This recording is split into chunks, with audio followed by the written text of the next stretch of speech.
Bakit nga ba laging naglalag ng mahigpit ang iyong grinder? Hanggang dumating sa puntong hindi mo na kayang matanggal ang iyong cutting disc upang palitan ng ibang grinder disc or grinding stone dahil sa sobrang higpit ng lock washer at nut nito. Kaya wala kang magawa kundi pukpok dito pukpok doon, luwag dito at luwag doon. Hanggang sa gusto mo na sumuko. Alam mo ba ang kahalagahan ng isang lock washer at nut ng isang grinder? Bakit nga kaya sobrang higpit nito minsan?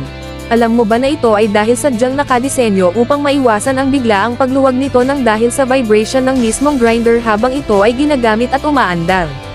Ngunit sa kabilang banda naman ito ay sobrang higpit naman kaya hindi mo matanggal. Pinapanatili nito ang mahigpit na koneksyon ng wheel o disc sa iyong hawak na grinder habang ito ay umaandar o iyong ginagamit. Para maiwasan ang anumang uri ng aksidente. Upang maiwasan ang anumang pagkasira ng grinder disc tulad ng biglaang pagluwag nito at aksidenteng lumipad ang disc kung saan. Upang maiwasan din ang pagkabungi dahil sa disbalancing pag-ikot at maling posisyon. Ito ay idinisenyo na kusang humihigpit anuman ang tindi o lakas ng vibration na dulot ng pag-andar ng motor ng iyong grinder.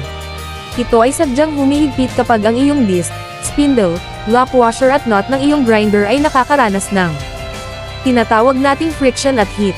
Ang friction ay nangyayari dahil sa dalawang magkasalunghat na puwersa sa pagitan ng mga disc, spindle, lock washer, nut at ng mismong workpiece na iyong pinuputol o kinikinis.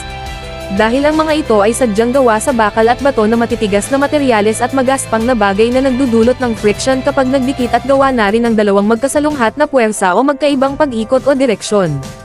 Dahil dito, hindi maiiwasang ito ay uminit o mag-overheat at bahagyang mag-expand ang mga bakal at lalo pang mag-lock ang washer at nut nito upang kumapit ng mahigpit sa spindle ng iyong grinder. Isa pang maaring dahilan ng biglaang paghigpit ng sobra ng lock washer at nut sa spindle ay dahil sa tinatawag na inertia. Kung saan ito ay nangyayari kapag ito ay iyong binubuksan at pinapatay ang switch ng iyong grinder. Dahil sa iyong pagpapahinto ng iyong grinder motor.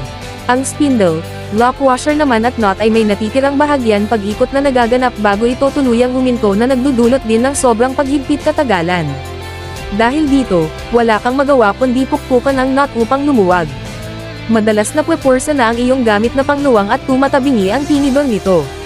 Nasisira na ang iyong cutting disc dahil sa hirap na magtangle at pagpapalit nito. Kaibigan, alam mo ba na meron na ngayong bagong disenyo na hexagonal nut at lock washer para sa iyong grinder? Oo, maaari mo na itong pamalit sa luma at kasalukuyang lock washer at nut ng iyong grinder. Ito ay maaari nang gamitan ng adjustable wrench upang mas mapadali at mas malakas ang puwersa sa pagluluwang kapag ito ay sadyang humigpit muli. Hindi ka na mahihirapan pang luwagan pa ang iyong grinder. Napakatalino nang nakaisip nitong solusyon na ito. Kaya ano pang hinihintay mo kaibigan? Gumamit ka na ng bagong hexagonal nut at lock washer para sa iyong grinder. Hanggang sa muli at sa panibagong diskarte natin sa paggawa, kaibigan. Introducing Hexagonal Nut and Lock Washer Dot for your grinder.